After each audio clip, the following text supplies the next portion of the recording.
Good evening. This is the advertised time and the advertised place for the Thursday, August 6th Planning Board meeting. Please join the board in standing for the Pledge of Allegiance.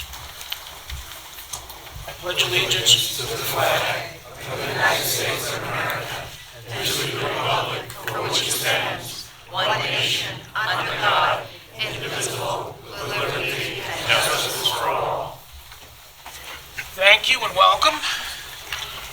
We have no public hearings tonight. We're going to go right into discussion items. Is there anybody here from the Kavit Realty LLC? Anybody from Kavit? You know, it's okay. At the applicant's request, it's been taped. Okay, just wanted to make sure. Okay, thank you, Mr. Cuddy. Discussion item number 2, Wineton Farms Minor Subdivision with Marisa. Yep, and then I believe I have Mr. Cuddy and Tom coming up, actually.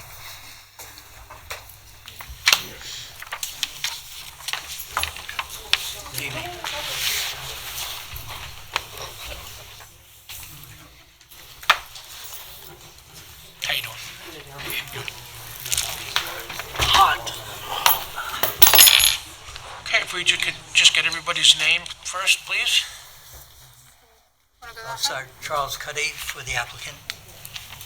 Thomas Wolpert, Young Associates, for the applicant. Justin, can we get the volume up a little bit, please?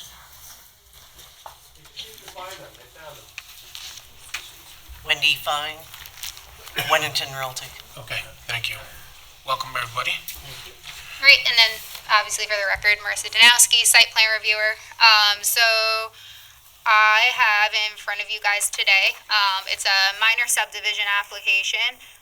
It is a 188-acre parcel of land that's going to be subdivided into 4 parcels located at 1284 Main Road in Jamesport. Just a little bit of information in regards to the subject parcels. It's on the north side of Main Road within the hamlet of Jamesport. It's a split zone property, so if you see in the front, there is actually it's actually RLC, which is Rural Corridor, and then the back half, which is also the majority of the parcels, are APZ, which is Agricultural Protection Zoning. So I have it's a total of a 4-page subdivision plan entitled Wineton Farms from Young Associates with the last revision date of May 13th, 2026. So in regards to the proposed lot, I'm going to take you a little bit on a journey because I'm going to do it a little bit backwards. So we're going to start with Lot 3 and Lot 4. So Lot 3 and Lot 4 is also known as, Lot 3 is known as Suffolk County Tax Map number 600-68-1-16.2. So it's a 20.45-acre parcel, and the development rights were sold in 1987. When you take a look at it up on the map, it's actually that little it's a little carve out with a right of way that puts it together. So that is Lot 3. The reason that I'm going to have Lot 3 and Lot 4 part of this subdivision is because both the county rights were sold. Both the development rights were sold to Suffolk County. It was between Lot 3 was sold in 1987. It was sold to Suffolk County, and Lot 4 was 1978 and 79. The Suffolk County farmland bought the development rights. So with that, when they got the development rights, it was usually determined by meets and bounds. And for that reason, we just need it to come in and get legalized. So we're just having them legalize that subdivision. Lot 4 is exactly the same as I said before about Lot 3. It's identified as Suffolk County Tax Map number 600-48-3-18.1. And it's that big lot that wraps around the whole back of the parcel. So that is legalizing those two. They're already as they are. Again, just a legalization, which leaves you with Suffolk County Tax Map number 600-68-1-16.1. So that lot is what's actually going to be proposed into a 2-lot minor subdivision. So they are looking to propose lot 1 is going to be the front half, and it's going to be 23.28 acres. It's currently improved with 2 single-family dwellings, and there's a couple of accessory structures on there, and that is the parcel that's also split zoned with RLC and APZ. Proposed lot 2 is going to be 11.91 acres, so it is the back half of the subject parcel of 16.1. It's currently improved with accessory structures. And there is they are proposing to have a single family dwelling on lot 2 with the subdivision. So with that, a little bit more information. All proposed lots conform with both the RLC and APZ zoning districts. In regards to SECR, it's a type 2 action per town code, chapter 225. I will make note in regards to on the maps, there is some fence encroachments to all the proposed and legalizations of lots. Just there's some fences that go over property lines, so that would just have to be rectified prior to filing the map, either of moving the fence lines to be all on one parcel. They're kind of split in between all 4 parcels, so that would have to be rectified, and possibly that would cause them to go get approval from Suffolk County farmland, just because some of the fences are also on the development rights sold properties. So I will also make note about proposed lot 3, which is Suffolk County Tax Map number 668-1-16.2. So currently, the plan that I have, it does show a 33-foot right-of-way. However, I just need it to be determined that per New York State New York State Town Law 280A, that there needs to be sufficient frontage for parcels. So it would either be the 55-foot right-of-way per town code.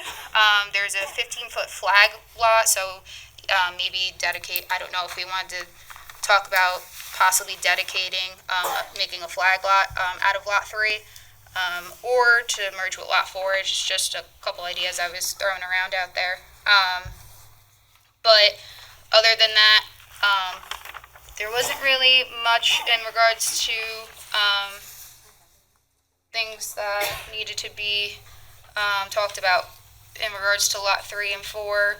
I will say lot 2, when the creation of lot 2 does come into play, the discussion is about once lot 2 is created, there's all accessory structures on a lot with no primary structure. So I would want to further discuss what the options are in regards to if ZBA is needed, or if there is some other alternative means to get that going, just because we can't have accessory structures without a primary structure. And all the primary structures would be on proposed lot 1. So at that point, it would just be further discussion is needed with the town attorney at that point. Other than that, it's compliant with all the zoning use districts. I just asked that there's a zoning compliance chart on the map prior to signature. A rec fee prior to signature as one new lot is being created. I did refer this out to all agencies.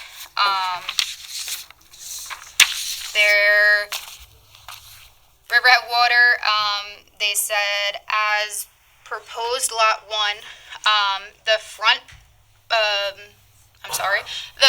single-family house is going to be converted from the existing house to an antique shop. So it was noted from Riverhead Water that if it was to be changed from residential to commercial, that a RPC device would be needed at that time. But Riverhead Water also just let me know that they would need fire marshal's comments in order to make any further comments in regards to Lot 2, because of the distance requirements from the road. They didn't know in regards to hydrants and water and how all of that came into play. So I was still waiting on comments from fire marshal. I spoke with them quickly today. They again just made the general comment of it may need multiple hydrants, and that was pretty much it. DOT made the comments to submit an application for a separate application directly to them for comments. Suffolk County Planning Commission said it was up for local determination, and that was about it. The recommendations I have is just to until getting a little bit more information about whether zoning board is going to be needed in regards to proposed Lot 2, to not do any further action until we investigate what the next step is in the process moving forward. You make mention of a zoning compliance chart. Do you need that still? Yeah, so that's going to be when, for the purpose of Lot 2, when they do the proposed single-family dwelling, I need a chart that demonstrates that it is compliant and it will meet the setbacks. But what we propose is on Lot 2, the reason for that lot is so we can build a house there. Right now, it has accessory structures. Mr. Wolpert has a map with him to show where the house will be. And so for the time being, we at least have a house on that lot, that is to show it. We really want to get to a point where we can move forward with this so we can get a building permit. I'm willing to give a letter to the town to indicate that we're not going to use the accessory structures until we get a building permit. We just want to be in a position to move forward with this map, because the whole point of it is to build a house on lot number 2.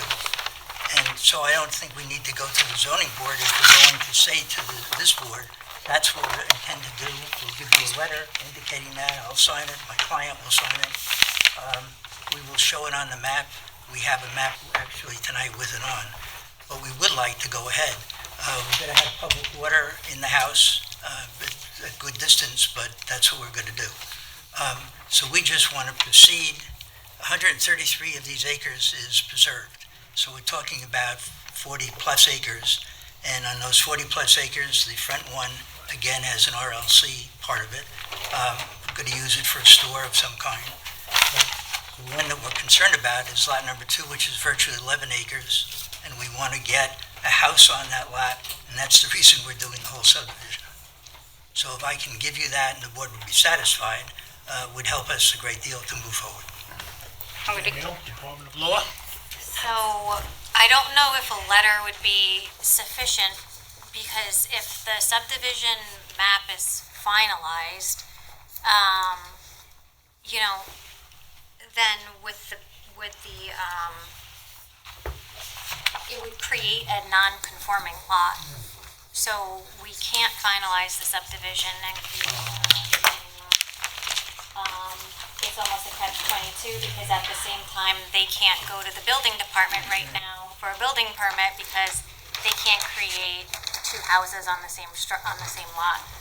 So I think the only option here would be the ZBA, and maybe potentially a ZBA determination with some conditions relying upon obtaining a CO, and after you build the house and get the CO, and if the structure is never built, then you'd have to remove the accessory structures. But that's the reason I was giving the letter, because we're doing the same thing in the zoning board that we're just talking about.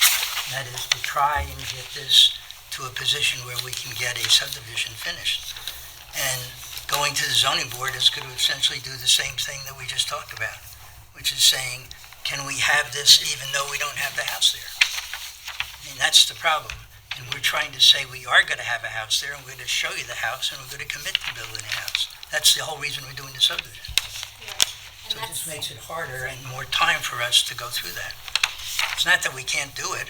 It's that it seems to me that's just duplicating what we're announcing to you right now.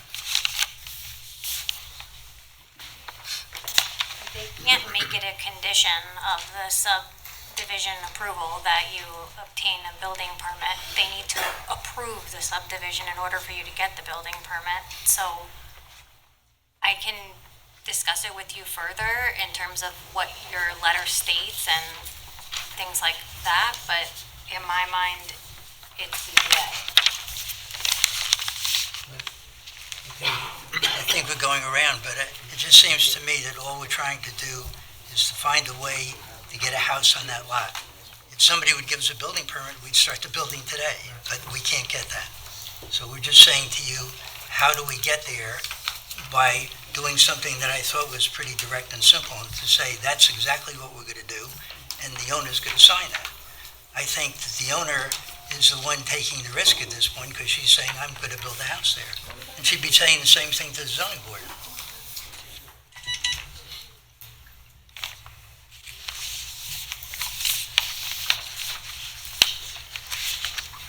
So yeah, kind of amongst, this is like the matter of why, I just kind of wanted to get it in front of everybody's faces, just so that we could further discuss it. Just there was minor tweaks, and then, obviously this is the biggest part, the biggest hurdle, as the town attorney said, it's kind of like the chicken or the egg, just because of the factor of the accessory structures versus the primary structures.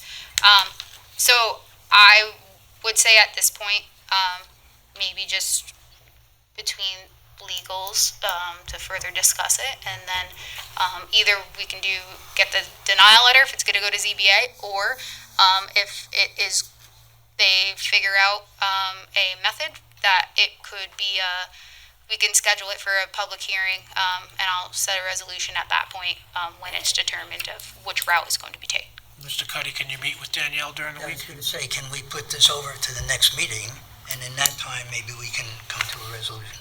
Yes, perhaps instead of a letter, there could be a covenant.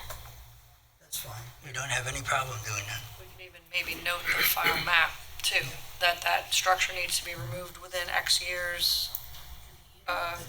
Yes. Yeah, that's, we Simple, just like- want to get to a point where we can do that. Yes, a covenant would be certainly acceptable. Okay. So But yes, we can, so if this could be on the next meeting, so we could just tell you where Best we're. for you. I noticed that you haven't had any comments from the consulting engineer, fire marshal, Jamesport Fire, Yes. etc. Yeah, so I referred those out to them.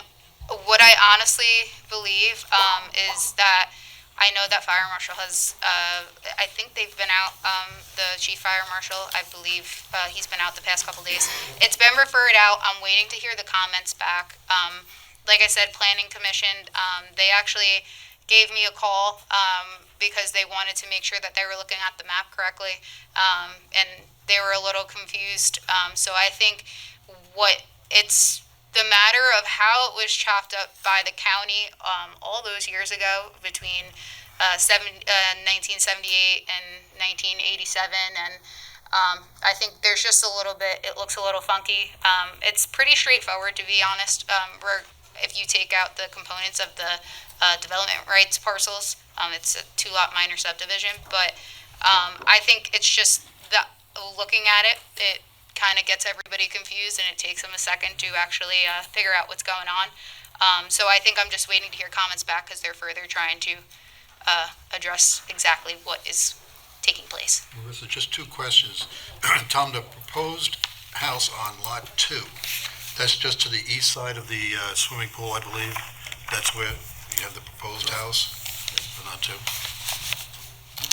And Marissa, on that right-of-way, the Earthstone Road, that stops at Lot 3, does that have to continue to Lot 4, or are you going off of Tuttle's for Lot 4? So that's the matter of what is determined as what the applicant design professionals they choose to do. Like I said, like in the staff report, I actually made notes that there's a couple of different things that you can do. The town, for a right-of-way, they require 55 feet. So if that was the option of going from main road, they would have to provide 55 feet for a right-of-way down to Lot 3. Or you can do a flag lot with Lot 3 just to get the frontage on main road. Or we can choose, if it's possible, with the county, the possible idea of merging 16.2 and 18.1. It's ultimately what we're gonna, another thing that we have to determine to get a little bit more information. But that's ultimately up to whoever decides. Anything else, gentlemen? Good? Good, guys? Okay, Mr. You can meet with Danielle, Mr. Cuddy, and we'll find a mechanism to make it work. Thank you. Good luck.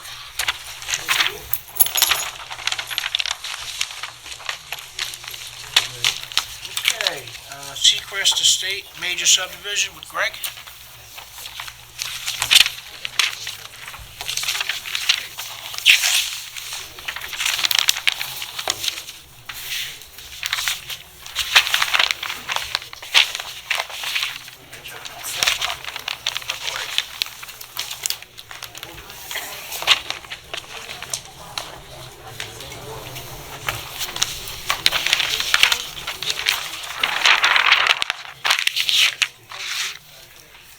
As I realize the eye in the sky is not working, I'll just talk you guys through this quickly.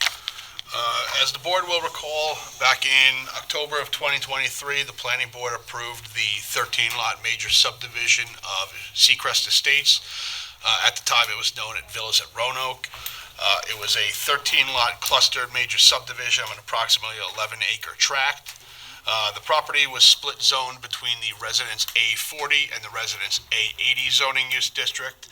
The clustered map was a requirement because the property was partially located in the RA80 zone, which requires mandatory clustering.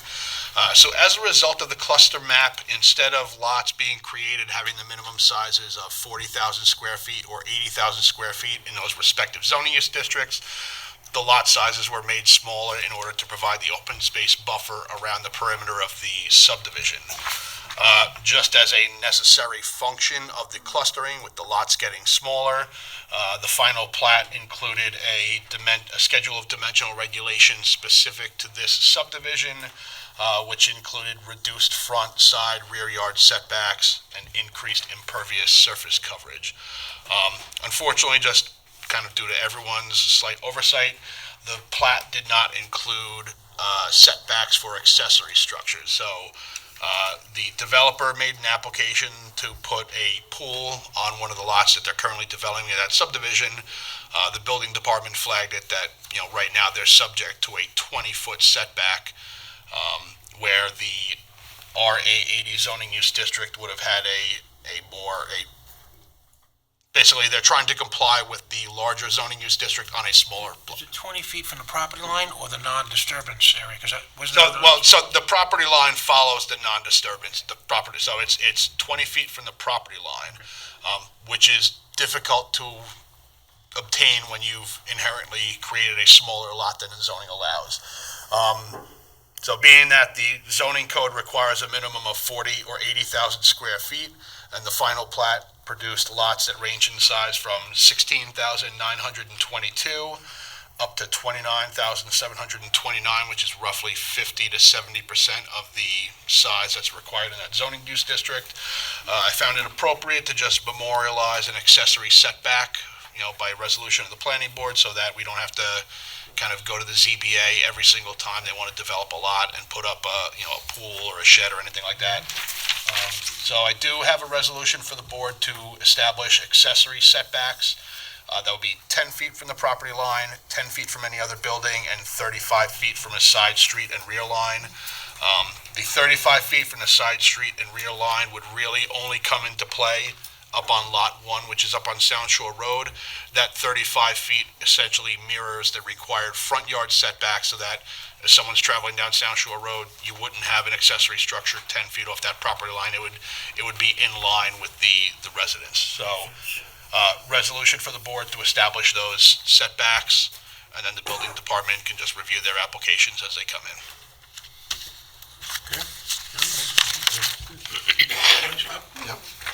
Okay, sounds good. We'll get a vote on it later. Greg?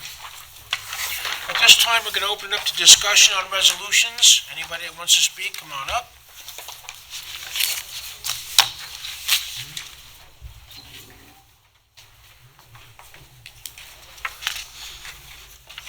I know we can count on you, Claudette.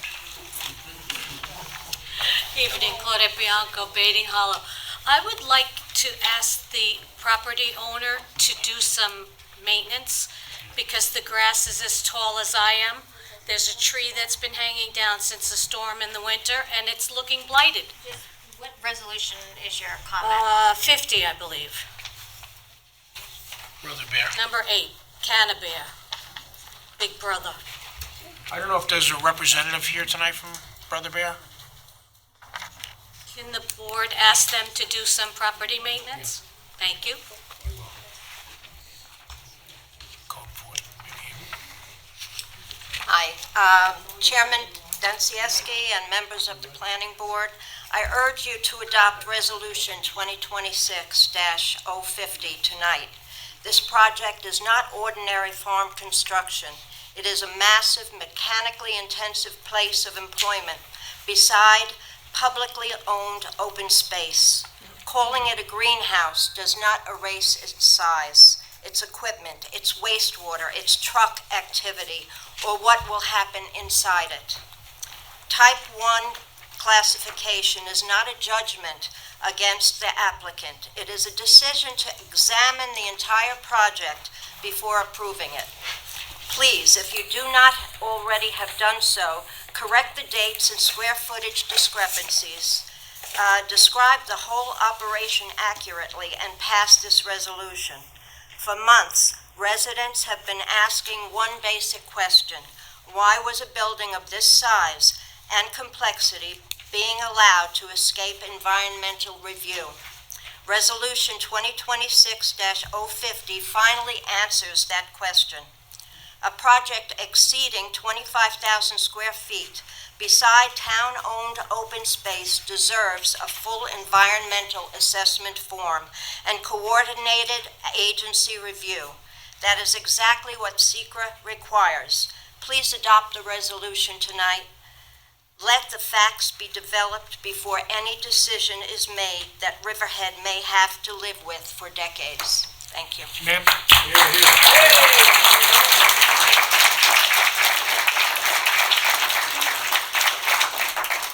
Thank you very much, but we didn't get your name. Diane Gaudiosi. I'm at Windcrest. Okay, very good, thank you.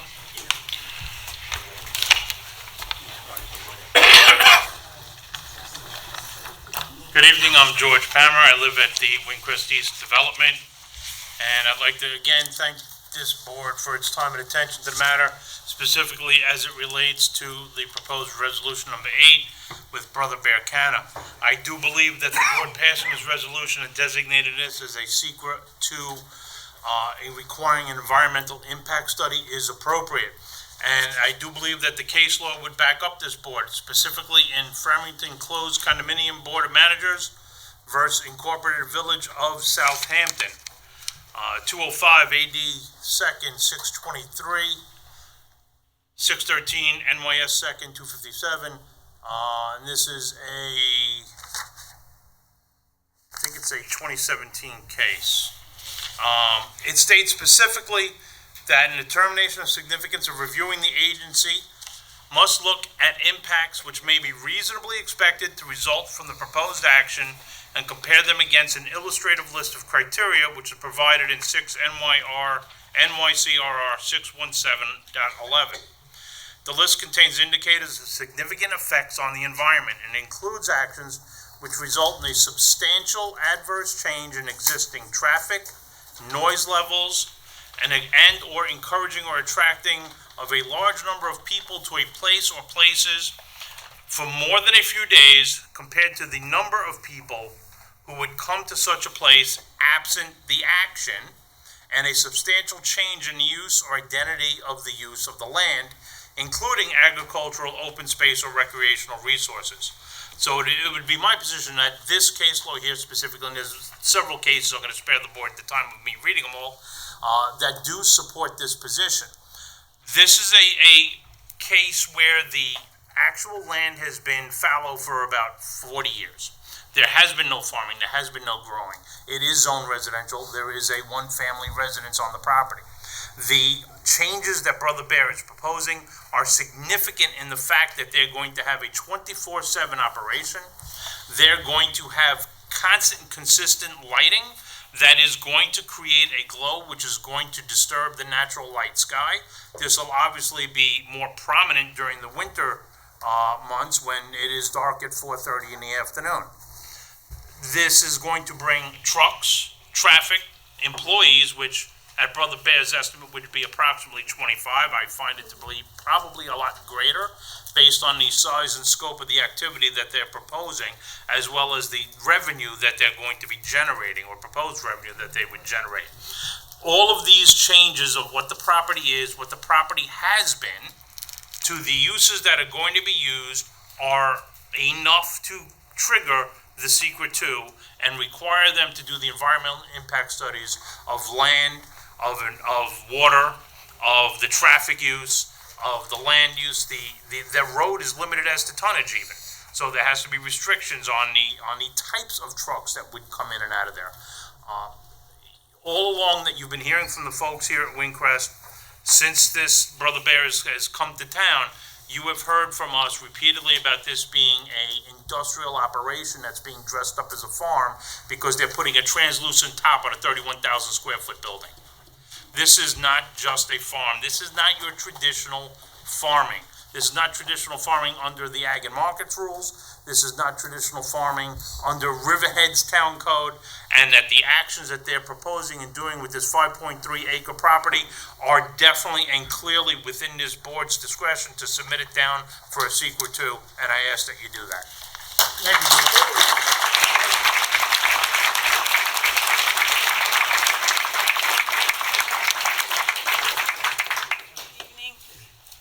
Talkie Church and Greater Calverton Civic Association President.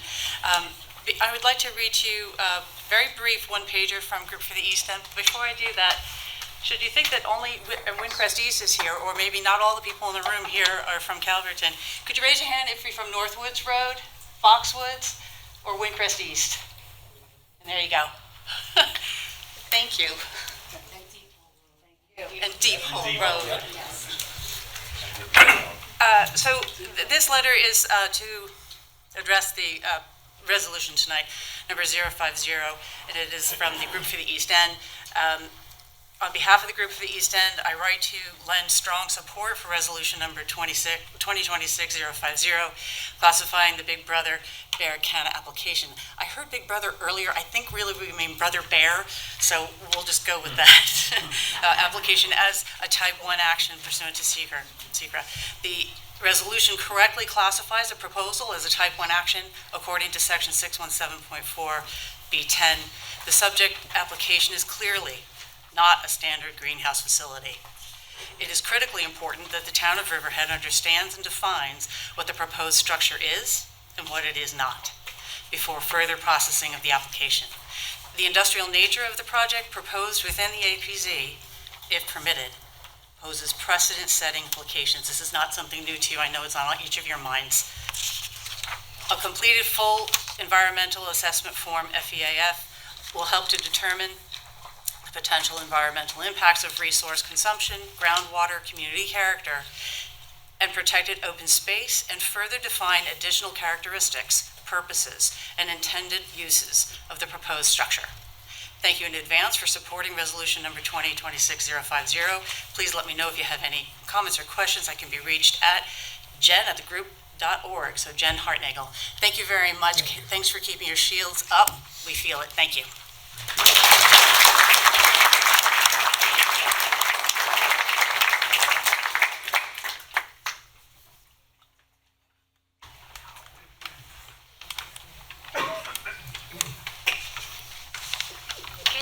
How are you?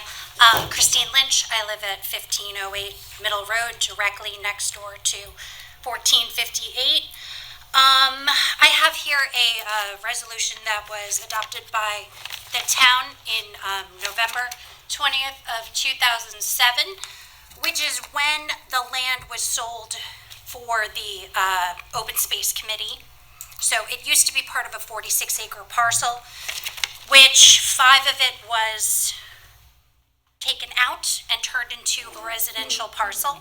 So in your decision, I would like you to go back and look at this resolution and realize that the town has spent significant money to keep it residential, and that's why the 5 acres was taken out. And to me, the decision was made 20 years ago. So.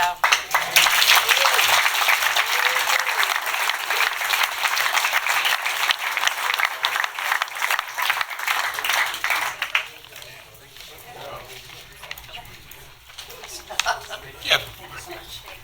Any other speakers? Thank you. I was on Good there. evening. My name is Helen Runnels. I live in Crest East, 38 Golden Spruce. I just want to say that I care so much about what's going to happen or not happen at this lot. I'm selling the house, but I still care very, very deeply of what happens to our community. I read in today's Newsday about Babylon. I don't know if you were aware of that. I thought it was a very interesting article in preparation for what is to come in the future. They're passing resolutions now so that in the future they don't get caught in this discussion and argument. And they are proposing right now that indoor agriculture facilities will now be limited to industrial zoned areas and not be located within 500 feet radius of lots zoned residential or of another indoor agricultural business. All indoor agriculture business must now obtain a special exception use permit from the town zoning board of appeals. It is going to cover all different kinds of agriculture indoors, and it's going to be aeroponics, aquaponics, hydroponics, vertical farming. They're doing this to prevent the future of destruction by these particular warehouse farmers. So I really do encourage you to think about the residents in Long Island itself, because this is going to spread across, and it's not going to be a good thing for our citizens. So please take into consideration the people who do care about this place. So thank you. Use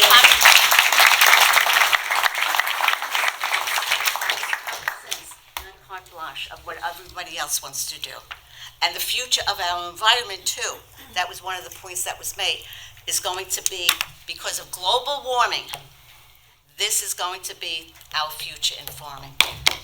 Thank you.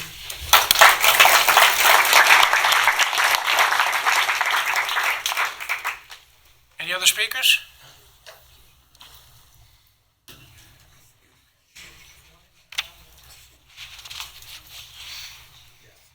Hi, my name is Paul Thompson. I'm at 7 Black Pine in Windcrest East.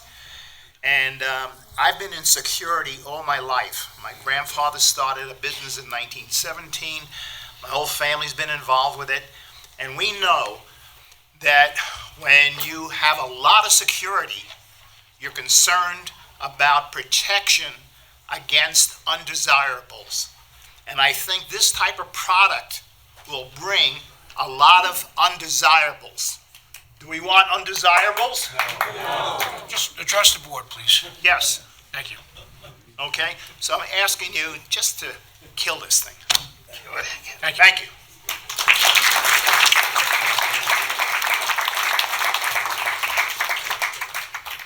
Any other speakers? All right, gentlemen, let's do resolutions.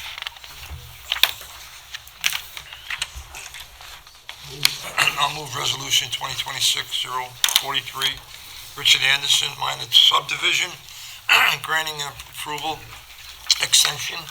So moved. Second. Moved in second, Mr. Zilnicki. Yes. Mr. Hogan. Yes. Mr. Nenaro.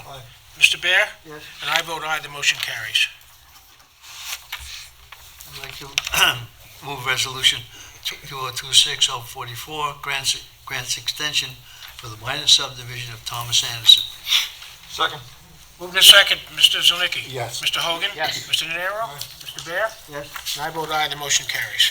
I'll move resolution 2026-045, North Shore Sprinkler Supply, FKA 2012-64 West Main, resolution granting site plan approval for the site plan application entitled North Shore Sprinkler Supply. So moved. Second.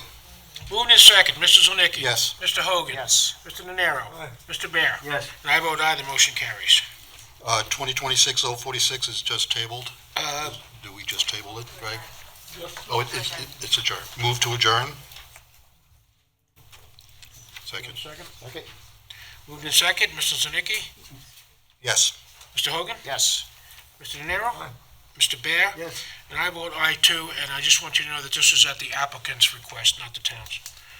Okay, number 47. I'll do that. 2026-047. Harbs Orchard Estate Resolution determined that Sketch Plan 13 meets proposals of the code 301-288. Second. Moved in second, Mr. Zilnicki. Yes. Mr. Hogan. Yes. Mr. Nenaro. Mr. Bear. Yes. And I vote aye, the motion carries.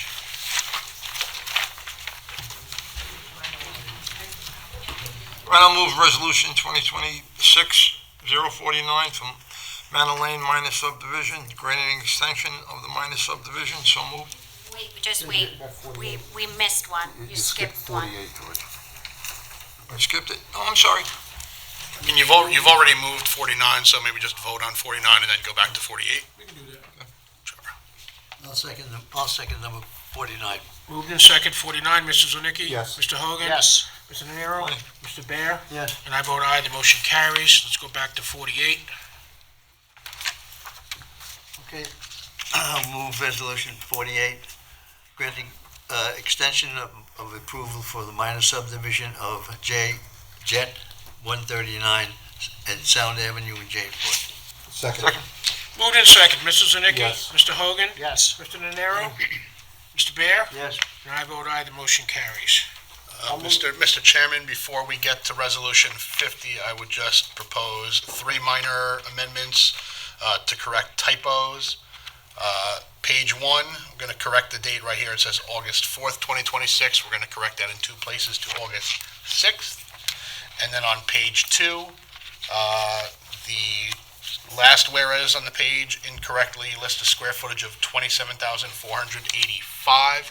It should actually be 489. I do apologize. I am human. I write my own resolutions, so minor typos, has no procedural effect on it, but we'll correct those typos. Okay, as amended. Yes. Okay, I'll move resolution number 2026-050, Brother Bear Canna Greenhouse, resolution classifying the site plan application seeking to construct a 27,489 square foot greenhouse with related improvements. So moved. Second. Moved in second, Mr. Zilnicki. Yes, with amendments. Mr. Hogan. As amended, yes. Mr. Nenaro. Aye. Yes. Yeah. And I vote aye, the motion carries.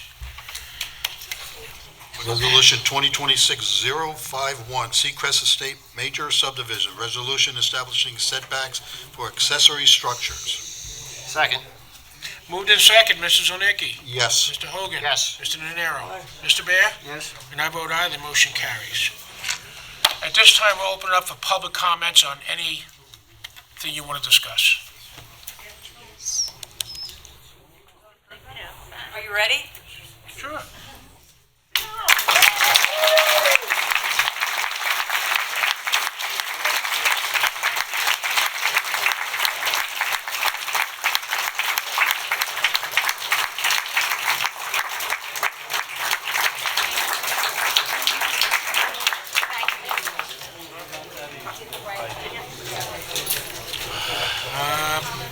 Does anybody want to make any comments on anything? Thank you. Oh, thank you. Okay, let's do some minutes, guys. move the minutes of June 18th, so moved. Second. Moved in second, Mr. Zanicki? Yes. Mr. Hogan? Yes. Mr. Nenaro? Mr. Bear? And I vote aye, the motion carries. I'll move the minutes of June 2nd. July 2nd. Moved in second, Mr. Zanicki? Yes. Mr. Hogan? Yes. Mr. Nenaro? Mr. Bear? Yes. And I vote aye, the motion carries. No secret actions tonight? Other business? I will go through correspondence, and I'll just read them off for the record. Thank you. We received an email from Evangeline Tuthill entitled Email 57. 14.99 is not a planning philosophy. We received an email from Carol Hartung entitled Email 37. Backup alarms are noise 2. Distribute to all planning board members for the record. We received 4 emails from Robert Gass regarding the Brother Bear Canna site plan dated July 16th, July 20th, July 21st, July 25th.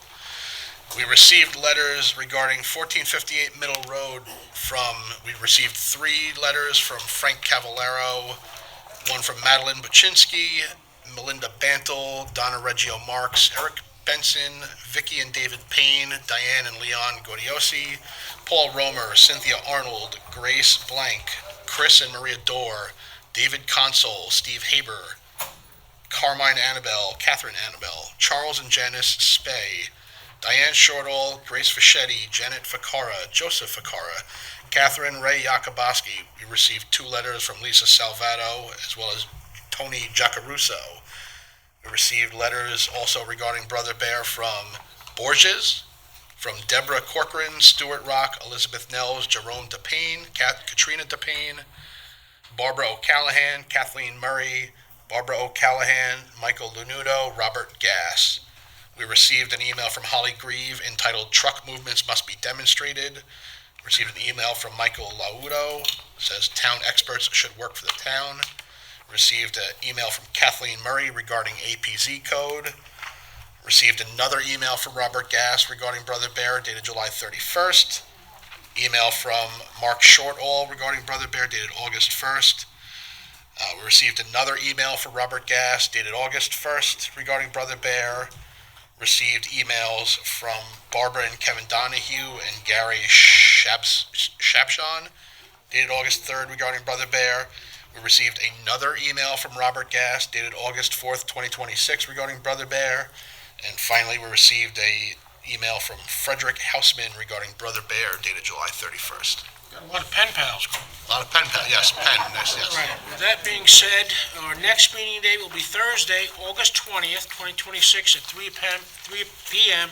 right here. Do we have a motion? Motion to close? Move this second. All in favor? Aye. All opposed? Night, everybody.